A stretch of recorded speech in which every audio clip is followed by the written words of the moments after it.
Bienvenue à tous sur les antennes de la Radio Television Voice of the Cross, votre chaîne pour une nouvelle édition du Koumé News.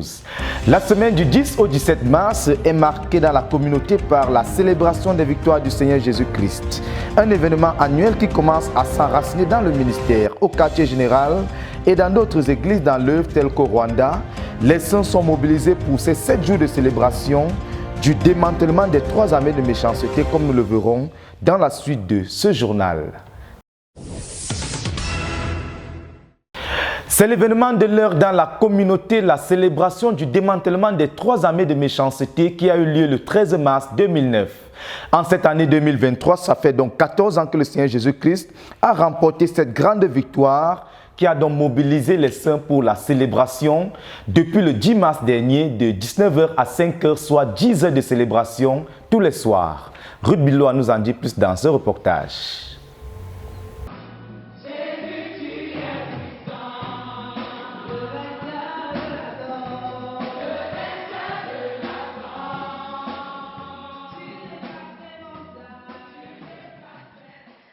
Dans la continuité de la croisade de 7 jours de célébration des victoires du Seigneur Jésus dans notre ministère, cette 4e nuit a revêtu un caractère particulier car c'était le 13 mars 2009 que le frère Zach a proclamé la victoire du Seigneur Jésus sur les 3 armées de méchanceté.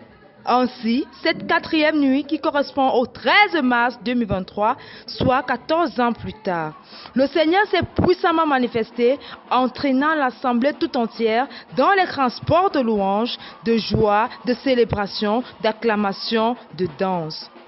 Durant ces moments de réjouissance, les saints ont proclamé en chanson le démantèlement des 3 armées de méchanceté dans les lieux célestes, exaltant par ces louanges le nom du Seigneur Jésus qui a remporté cette grande victoire. Et les saints se sont joints au Seigneur Jésus avec les chars de tout genre, traînant derrière eux les principautés vaincues.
La salle étant devenue trop petite pour contenir la joie des frères, c'est au pas de course que les saints se sont rués à l'extérieur du hall pour laisser déborder leur joie. Au plus fort de la célébration, l'assemblée tout entière, les uns les palmes à la main, d'autres les chaises et bien d'autres, ont proclamé la seigneurie du Seigneur en fléchissant les genoux devant sa majesté, lui le roi des nations. Cette atmosphère de joie a accompagné toutes les autres tranches de la croisade de célébration.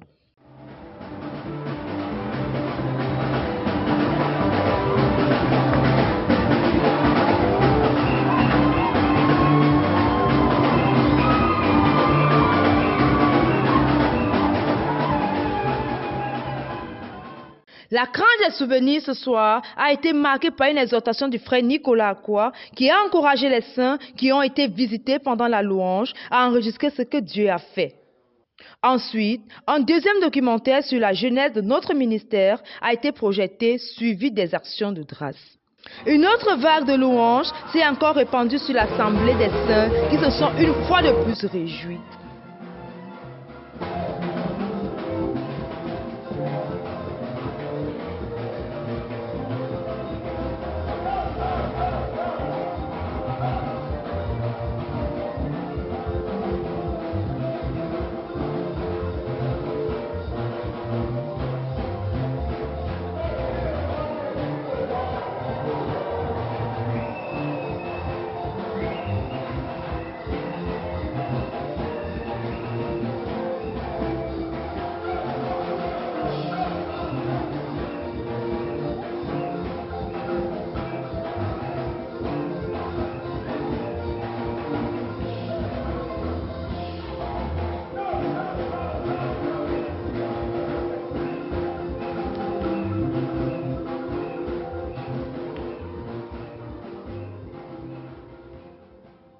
S'en est suivi la tranche des proclamations des victoires qui a été tirée d'un extrait de la prophétie de Brazzaville qui déclare, je cite, « Quand tu achèveras le jeûne, ce sera le ciel sur terre pour toi, pour ton épouse, pour tes enfants, pour tes amis, pour tes amoureux, pour l'église à Yaoundé, pour le projet du quartier général, pour le ministère au Cameroun, pour chaque département de l'œuvre, pour la World Conquest Science, pour les missionnaires nationaux, pour les missionnaires internationaux, pour la radio Voix de la Croix, pour l'Université mondiale de prière, pour le Centre mondial de prière, pour la conquête du monde, pour l'école de la connaissance et du service de Dieu, pour la maison d'édition chrétienne, pour le ministère international aux enfants, pour l'église à Douala, pour l'église à Lagos, pour l'église en Côte d'Ivoire, pour la nation de la Côte d'Ivoire, pour les missionnaires à Moscou, pour l'église à Bertois, pour les multitudes de malades de sida positifs, pour les multitudes d'aveugles, de boiteux, de muets, de paralysés, de paralytiques, des déformés, des morts, des malades de toutes sortes de maladies,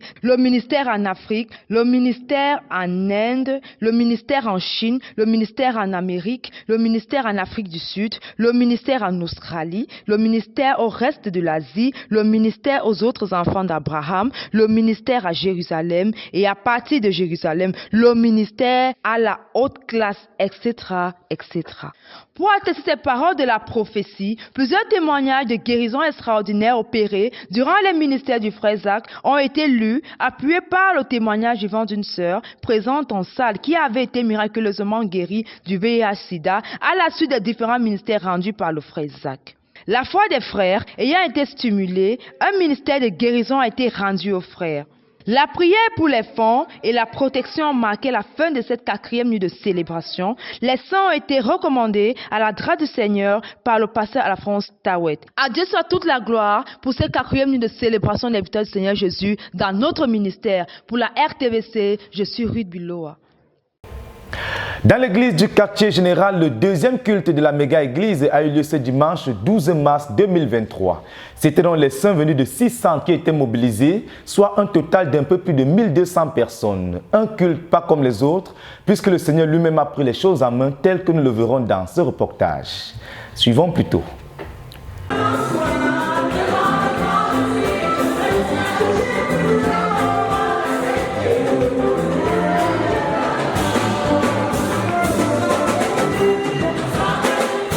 Dimanche 12 mars 2023, le deuxième culte de la méga-église du quartier général s'est déroulé à Koumé, QG de la CMCI. Environ 1200 personnes, au nombre desquelles 145 invités étaient mobilisés pour cette sainte rencontre. Le culte s'est déroulé de 9h à 12h30 et cette tranche de 3h30 a été largement suffisante pour le Seigneur qui a accompli son but à lui pour cette rencontre. La coordination a été assurée par le frère Daniel Fonga qui a conduit l'assistance à se concentrer sur Dieu au travers des actions de grâce et une brève exhortation tirée des Écritures. La chorale, très présente et préparée pour l'événement, a conduit les saints présents dans la louange qui a atteint le trône de Dieu car, durant cette période de louange, le Saint-Esprit est puissamment descendu dans la salle et s'est saisi des frères qui ont loué le Seigneur et dansé non-stop durant une longue période.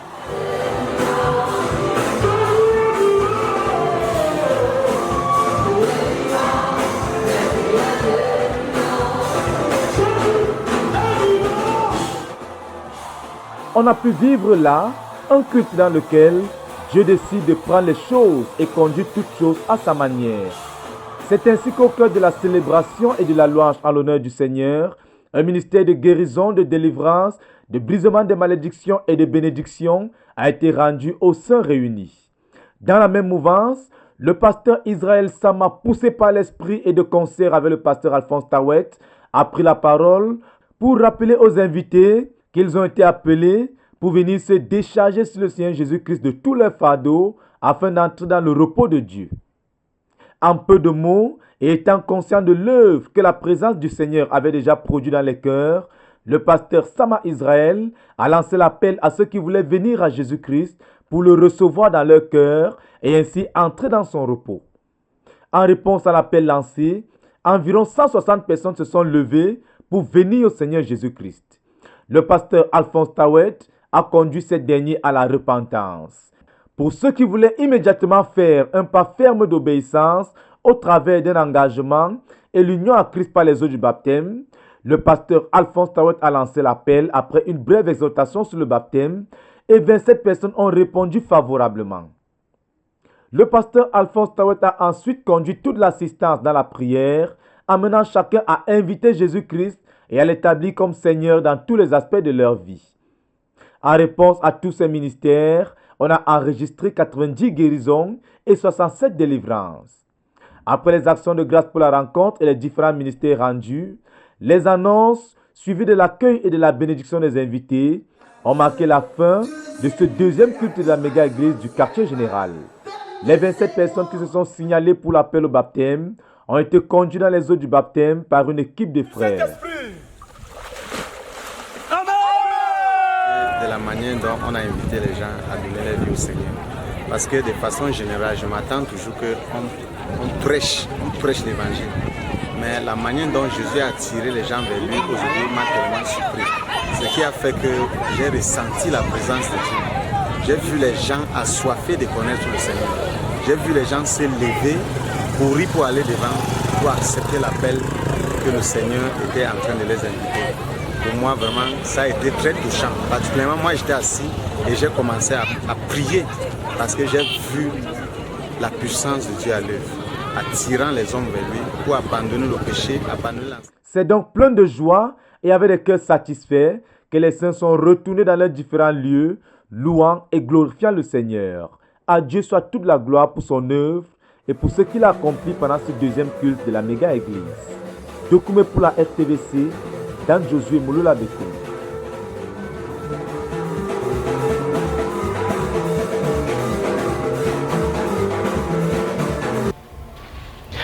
À présent, des nouvelles des provinces spirituelles avec le Sud-Ouest où une équipe d'évangélistes conduite par le pasteur Efanga Joseph a entrepris depuis déjà quelques semaines une série de croisades d'évangélisation dans différentes localités. Croisades qui se sont donc soldées par le salut de plusieurs et l'implantation de nouvelles églises.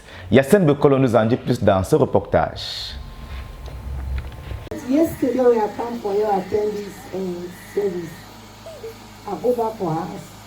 The food you don't need it. Don't do it. Let's clap to the Lord Jesus Christ. Kwakwa est un village du Cameroun situé dans le département de la Mémié et la région du Sud-Ouest. Il fait partie de la commune de Mbongue. C'est dans ce village que le pasteur Efanga et son équipe se sont rendus le week-end du 3 au 5 mars 2023 pour prêcher l'évangile, gagner les âmes et implanter des églises. Après la prédication de l'évangile le premier jour, une centaine de personnes ont donné leur vie au Seigneur Jésus-Christ. Le jour suivant, 54 personnes sont venues dans l'implantation de la nouvelle église. Il faut noter qu'il y a eu beaucoup de guérisons et de délivrances, parmi lesquelles une jeune fille qui n'entendait pas depuis sa naissance, le Seigneur l'a miraculeusement ouvert les oreilles. 5 personnes ont été baptisées dans l'eau et 4 dirigeants ont été suscités pour la jeune église de Kwakwa.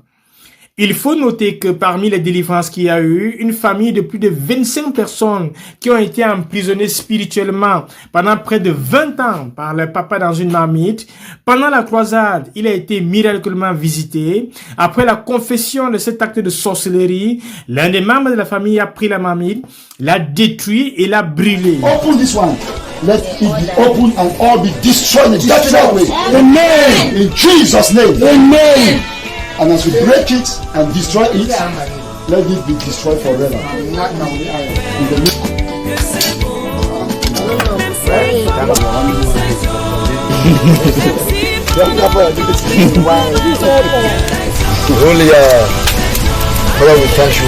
Et à la suite de cet incident, plusieurs membres de la famille ont été délivrés et libérés et ils se sont soumis au Seigneur Jésus-Christ. Nous ne pouvons que célébrer le nom du Seigneur Jésus-Christ pour sa puissance et sa délivrance et l'implantation des églises. À quoi? Yassine Bekolo, RTVC. Le week-end suivant, le pasteur Efanga et son équipe ont continué le mouvement d'évangélisation, de gaiement des âmes, d'implantation d'église à Etam cette fois-ci. À la suite de cette croisade d'évangélisation et de gaiement des âmes, 65 personnes se sont repenties de leurs péchés, 3 personnes ont été baptisées dans l'eau et 6 nouveaux dirigeants ont été suscités.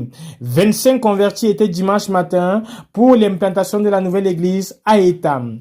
Il faut noter qu'il y a eu beaucoup de témoignages exceptionnels ce dimanche matin-là, car après la prière, un homme qui n'arrivait pas à s'élever a été guéri et a commencé à s'élever miraculeusement.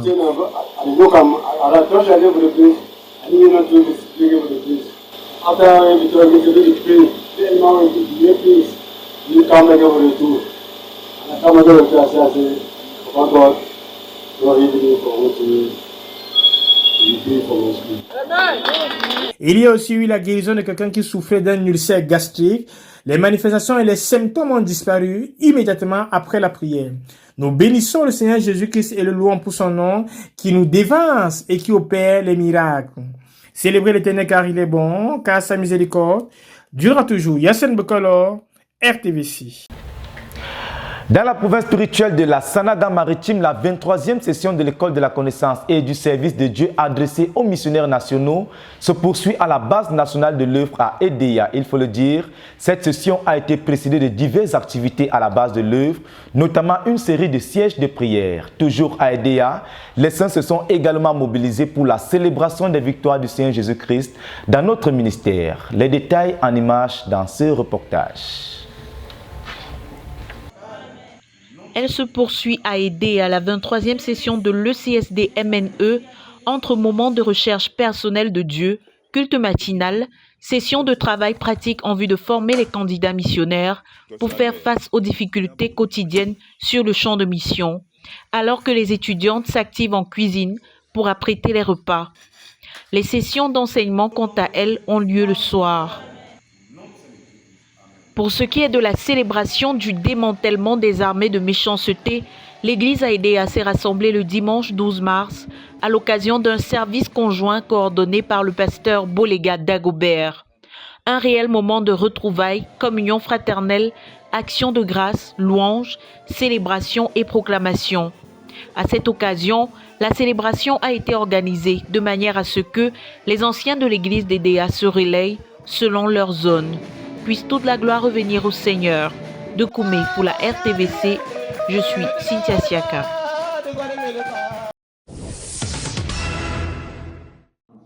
Dis-moi quel est le but de ta vie, ce que tu fais sur la terre.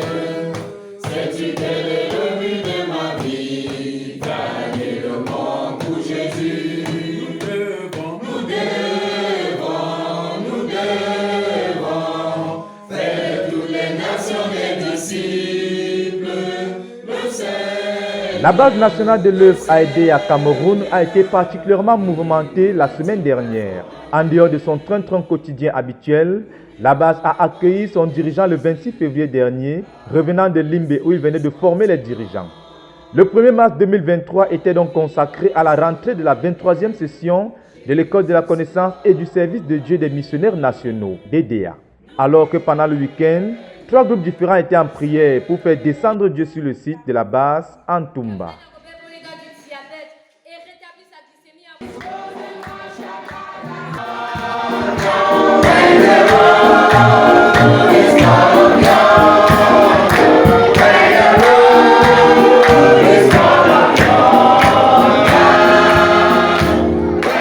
Du côté de Limbe, il était donc question de trouver l'adéquation entre une population en pleine croissance et la stratégie appropriée pour la conquête de la ville pour Christ. Tel était donc l'objectif du cours de formation des dirigeants tenu du 20 au 26 février dernier dans la ville et animé par le pasteur Jean de Dieu Wati, dirigeant national. Il a, à partir des témoignages tirés de sa propre vie, des extraits bibliques et par plusieurs autres paroles, conduit le peuple à reprendre la marche avec Dieu. Il leur a donné comme solution des secrets indispensables afin d'être et de plaire à Dieu et être ainsi efficace à son service. Ce retour à Bethel du peuple a permis de conclure la formation avec l'organisation du travail pratique qui devrait prendre effet dès ce début du mois de mars. Il s'agissait donc de saturer la ville de Limbe avec l'évangélisation, couplée à l'implantation de nouvelles églises. Pour cela, 33 équipes de conquête ont été mises sur pied et toute l'église a été mise à contribution à partir d'une mission à court terme sur une période allant du 1er mars au 31 mai 2023. Toutes les équipes ont reçu des mains du frère Jean de Dieu Wati des traités et des livres pour galvaniser l'évangélisation. Le prochain rendez-vous a donc été pris dans 3 mois pour une évaluation à mi-parcours de la mission. La rentrée de la 23e session de l'École de la connaissance et du service de Dieu des missionnaires nationaux est effective depuis le 1er mars 2023. Dès lors, les cours ont aussitôt commencé et se poursuivent. Le contenu des cours est donc constitué jusqu'ici pour l'essentiel de ce qu'on peut résumer en qui sommes-nous, qu'est-ce que la CMCI et qui est le professeur Zacharias Tanefomum. Encore, les fondements de la CMCI ont été abordés. Notre vision, notre but, notre ministère, notre œuvre et notre mission ont également fait partie des notions acquises par les étudiants en ce début de cours. Signalons également que le week-end dernier, les femmes de la province spirituelle de la Sanaga maritime étaient en prière à la base de l'œuvre nationale AEDEA. C'était dans le cadre de leur 3e siège mensuel de prière de 24 heures pour le compte de l'année 2023. À leur côté étaient réunis 2 autres groupes qui priaient également. Il y avait d'un côté les ouvriers de la base qui priaient en leur journée mensuelle de prière et de l'autre côté, c'était les étudiants de la 23e session de l'ECSD des missionnaires nationaux qui avaient des sessions de prière en marge des cours. Tous plaidaient donc pour la présence massive de Dieu sur le site de la base, pour le posséder et y demeurer. Ils priaient également pour le frère Théodore, le frère Jean de Dieu Wati et pour les besoins de l'œuvre. À présent, des nouvelles des nations avec en première ligne la Guinée équatoriale où le pasteur Wilson Fernando et son équipe pressent de l'avant avec les moyens à leur disposition pour apporter l'évangile dans les localités reculées de la nation. Le Seigneur continue d'encourager leurs efforts par le salut de plusieurs. Cynthia Siaka nous en dit plus dans ce reportage.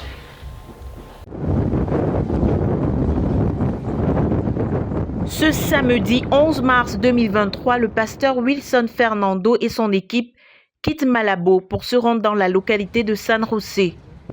Il faudra faire escale à Luba, où une délégation les attend sous la direction du frère Santiago, en charge de l'œuvre dans 3 localités, dont celle de San José, qui est située en zone rurale.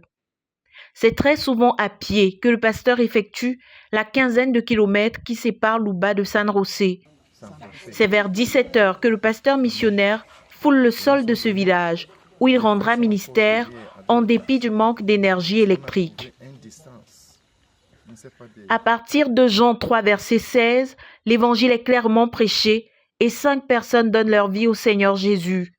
C'est autour d'un bon petit repas de communion que les 5 clôturent la rencontre, non sans convenir de pourvoir à une moto pour faciliter désormais les déplacements du pasteur de la zone. Puisse toute la gloire revenir au Seigneur. De Koumé pour la RTVC, Cynthia Siaka. Au Rwanda, les saints se sont également mobilisés pour la semaine de célébration des victoires du Seigneur Jésus-Christ dans notre ministère. Cette célébration a été l'occasion pour les saints de passer en revue l'histoire de l'œuvre dans la nation afin de rendre grâce à Dieu et de louer le Seigneur. Cynthia Siaka.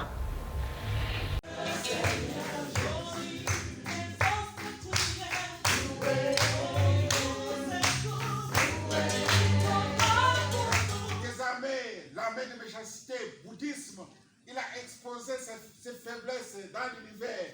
Il a traîné des guerres au char triomphal après sa victoire à la croix. Jésus-Christ est Seigneur. Amen. Amen. Au Rwanda comme ailleurs, la semaine de louange, action de grâce, proclamation et célébration des victoires du Seigneur Jésus au travers de la CMCI se poursuit. Les saints lisent la lettre du leader adressée à la communauté, proclament la victoire de Christ dans les nations, évoquent les souvenirs des moments forts de l'œuvre et se réjouissent dans la présence du Seigneur. Puisse toute la gloire revenir au Seigneur. De Koumé pour la RTVC, Cynthia Siaka. Bataille sur différents fronts dans l'œuvre en Côte d'Ivoire avec d'une part l'Académie pastorale qui se poursuit avec un programme soutenu et des séances expérimentales du ministère du brisement des liens en cours. Sur l'autre front, c'est la croisade des week-ends de salut et de guérison qui se poursuit. La zone de Port-Boué a été la dernière à être visitée et le Seigneur s'est glorifié par le salut massif des âmes. Pascal Béru nous en dit plus dans ce reportage. Ouverte solennellement depuis le 7 février 2023, cela fait déjà plus d'un mois que se tiennent les cours de l'Académie pastorale de la CMCI. Pour cette promotion de l'année académique 2023, qui voit la participation de 10 étudiants envoyés par le leader mondial, le pasteur Théodore Ndossé, les cours s'ouvrent sur le module de base portant sur le ministère pastoral de la proclamation de l'évangile aux implantations des églises, à la croissance des églises et au développement des ministères capables de produire la croissance numérique et qualitative. Pour ce qui concerne le point relatif au développement des ministères, l'accent a été mis sur le ministère de délivrance, qui constitue l'un des outils importants du pasteur dans ses soins de qualité à apporter aux brebis. À cet effet, le brisement des liens malsains de famille et autres liens et son importance dans le processus d'en finir avec le passé est enseigné aux étudiants à partir d'une méthodologie de travail alliant témoignage et enseignement. Chaque séance de formation est donc marquée par 2 témoignages des frères délivrés, des témoignages montrant l'évidence de la sorcellerie, des liens malsains et leurs multiples sphères d'influence et de manifestation. Ces témoignages qui donnent lieu d'expériences pratiques sont analysés à travers une méthode didactique participative qui inclut les questions des étudiants aux témoins et à l'enseignant, le pasteur Boniface Meigné. Une étape importante qui apprend aux étudiants à discerner les symptômes mettant en lumière le besoin critique du ministère de délivrance dans la vie des brebis. Cette séance de témoignage et d'analyse est suivie par les enseignements du pasteur Boniface Meigné, qui sont partis de l'évangélisation, suivis par le ministère pastoral et maintenant si on finit avec le passé et toutes ses implications. Béni et édifié à chaque séance de cette académie pastorale, d'autant que le programme quotidien des étudiants s'ouvre de 4 heures à midi, marqué par les retraites individuelles.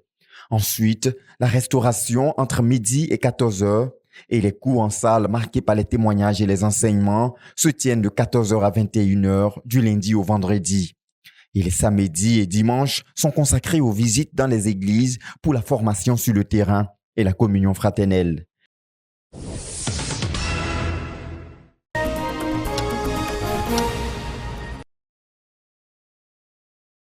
La zone spirituelle de Port-Boué a accueilli le pasteur Boniface Meigné dans le cadre de la caravane 2023 de week-end de salut et de guérison les 11 et 12 mars 2023 à l'enceinte de l'EPP Selmer commissariat de la dite localité. Ce sont en tout 270 âmes qui ont été gagnées au Seigneur Jésus-Christ à l'issue des 2 jours de ce programme.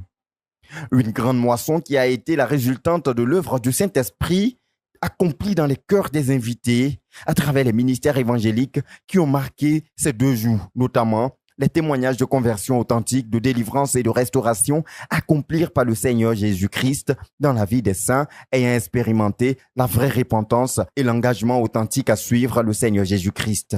Suivi par le ministère de l'Évangile chanté, mené par les sémeurs, le tout se joignant au message de l'orateur, le pasteur Boniface Meigné, qui a développé le thème « La vraie repentance et la restauration divine ». Nous allons parler We are going to talk de la repentance about repentance et la restauration. And restoration. Dès sa prise de parole le premier jour, le leader de la CMCI Côte d'Ivoire précise que la repentance fait partie des actes fondamentaux qui rendent accessibles à l'homme toutes les bénédictions que Dieu a programmées pour lui. L'indispensabilité de la repentance ayant été précisée, l'homme de Dieu explique par la suite ce que c'est que la vraie repentance en déclinant toutes ses implications. Et les passages de Joël, le chapitre 2, à partir du verset 12, renforcés par Jérémie, le chapitre 8, le verset 4 à 6, illustrent très bien les facteurs saillants qui encadrent la vraie repentance, notamment s'humilier devant Dieu en reconnaissance de tous ses péchés, les péchés desquels le pécheur est appelé à se détourner après les avoir confessés sincèrement à Dieu, laquelle confession doit être suivie par un retour à Dieu marqué par l'abandon radical de tous les péchés confessés pour recevoir le pardon et la bénédiction divine, insiste l'orateur. C'est à la suite d'une telle repentance authentique que le pécheur repentant entre dans les conditions divines pour expérimenter la restauration, comme l'explique l'orateur. En réponse à ce message, ce sont 151 personnes qui ont accepté le Seigneur Jésus-Christ le premier jour de ce week-end de salut et de guérison Porte-Bouée 2023. Venez rapidement. Come quickly. Prenez vos sacs, venez avec vos sacs. Take your bags. Come.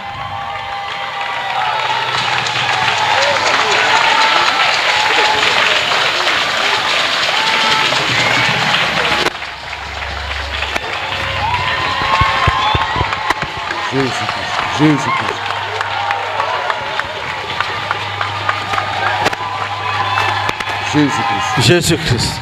Lève-toi et viens. Stand up and come. Lève-toi et viens, lève-toi et viens. Stand up and come.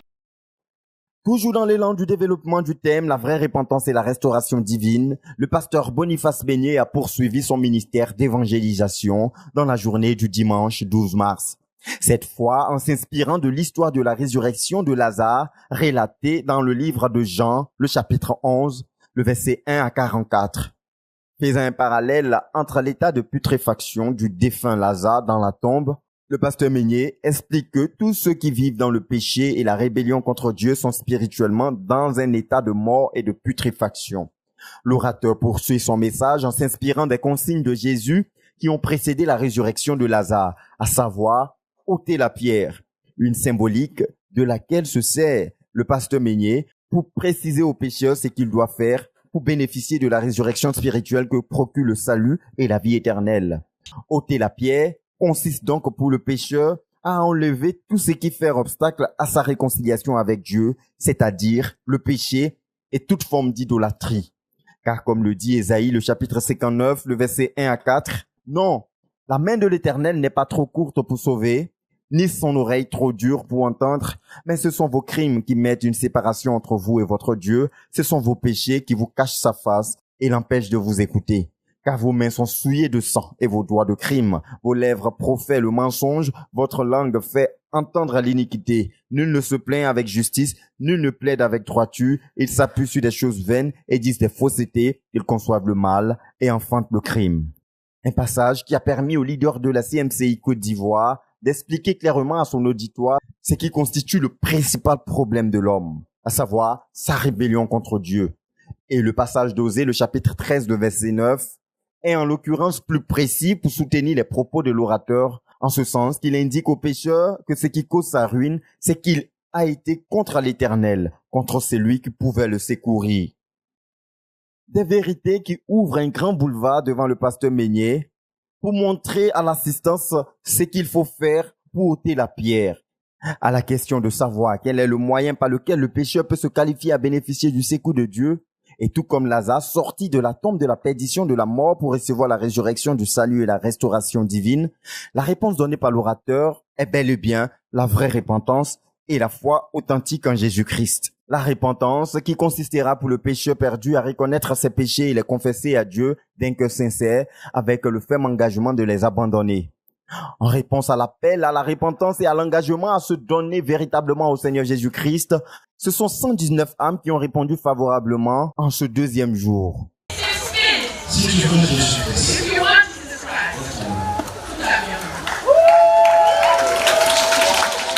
Et joint aux 151 âmes gagnées le premier jour, c'est un total de 270 âmes qui ont été gagnées au Seigneur Jésus-Christ durant les 2 jours de ce week-end de salut et de guérison à Port-Bouée. Cette grande moisson a été suivie par des prières pour la guérison des maladies et la délivrance de toute forme de captivité. Ces prières conduites par le pasteur Boniface Meunier ont porté d'abondants fruits, séance tenante, et on a pu enregistrer 24 personnes qui ont spontanément rendu témoignage de leur guérison et délivrance.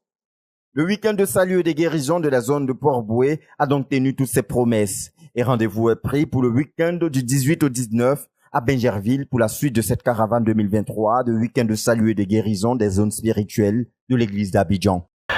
Voilà, chers téléspectateurs, nous sommes parvenus au terme de cette présentation. Les nouvelles sont bonnes dans l'œuvre et la semaine de célébration des victoires du Seigneur Jésus-Christ dans notre ministère se poursuit.